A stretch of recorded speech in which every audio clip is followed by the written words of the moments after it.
everyone, j'espère que vous allez bien. Je vous retrouve dans cette vidéo pour vous faire la présentation de Mademoiselle Linou. Donc Linou, elle vient d'où?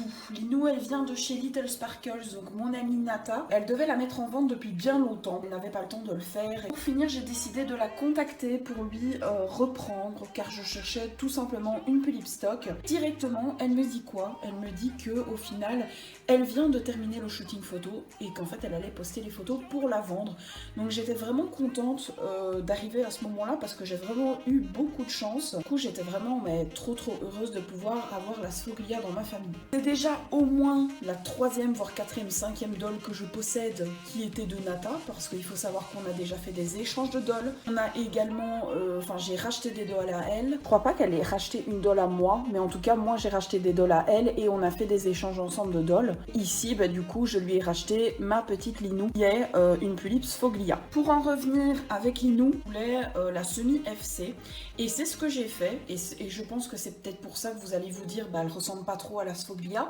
Alors il faut savoir que j'ai laissé son make-up stock donc de base complètement entier.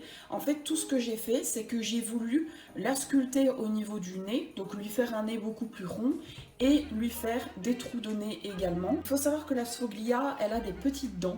J'aime beaucoup les dents des Pulip, mais moi j'avais envie juste que ses lèvres du dessus soient beaucoup plus épaisses, parce qu'en fait le truc c'est que sur les photos et même en vrai, elle a la lèvre beaucoup plus fine sur le dessus.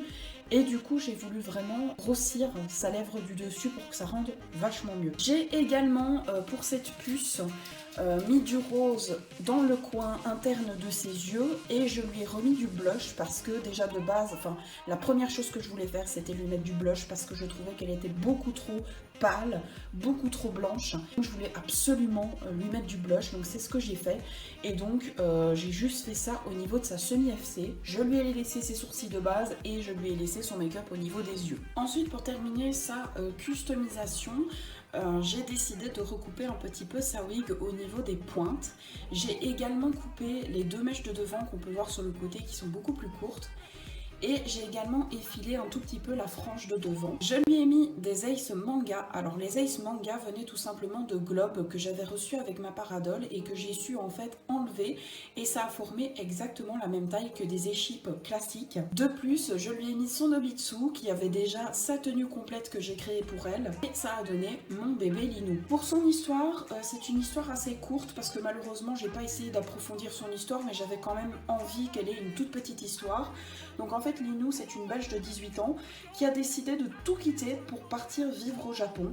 Et c'est là-bas en fait qu'elle a connu son style vestimentaire et qu'elle a commencé à se rendre compte que son style c'était bien Suite Lolita OTT. En plus de ça, là-bas au Japon, elle a su reprendre ses études et elle s'est fait un groupe d'amis qui a à peu près le même style qu'elle. Donc c'est grâce à ça qu'elle a pu au moins s'ouvrir aux personnes parce que c'est quelqu'un de très timide. Malheureusement dans son école, il faut savoir qu'elle porte un style vestimentaire assez précis puisqu'il porte l'uniforme. Et l'uniforme étant assez basique, malheureusement Linou ne s'est pas montré sa vraie personnalité. Par la suite dans son école, elle a rencontré un garçon qui lui plaît énormément. Malheureusement elle n'ose pas faire le premier pas et aller vers lui. Et il faut savoir que ce garçon ne la connaît pas du tout et ne la regarde pas parce que pour lui c'est une fille tout à fait classique et tout à fait ordinaire et du coup ça ne l'intéresse pas. Il ne connaît pas le style de Linou dans la vraie vie, en dehors de l'école en tout cas, et il ne la connaît pas, il ne la connaît en tout cas de nulle part. Donc voilà pourquoi Linou va tout mettre en œuvre pour pouvoir rencontrer celui qu'elle aime en dehors de l'école et lui montrer sa vraie personnalité, lui montrer qu'elle n'est pas du tout une fille ordinaire et qu'elle peut se montrer beaucoup plus sociable et beaucoup plus ouverte quand elle porte son style. Bien évidemment, avoir la suite de l'histoire, si un jour j'ai un taillant qui pourrait correspondre à l'histoire de Linou, mais c'est vrai que ça pourrait être intéressant de faire le garçon qu'elle aime pour pouvoir raconter son histoire à lui et ce que lui il en pense de cette histoire. Et voilà tout le monde, j'espère que cette vidéo vous aura plu. N'hésitez pas à me lâcher un petit pouce bleu, partager la vidéo, me laisser un petit commentaire pour me dire ce que vous en avez pensé. Moi je vous dis à très bientôt pour une nouvelle vidéo. Gros bisous!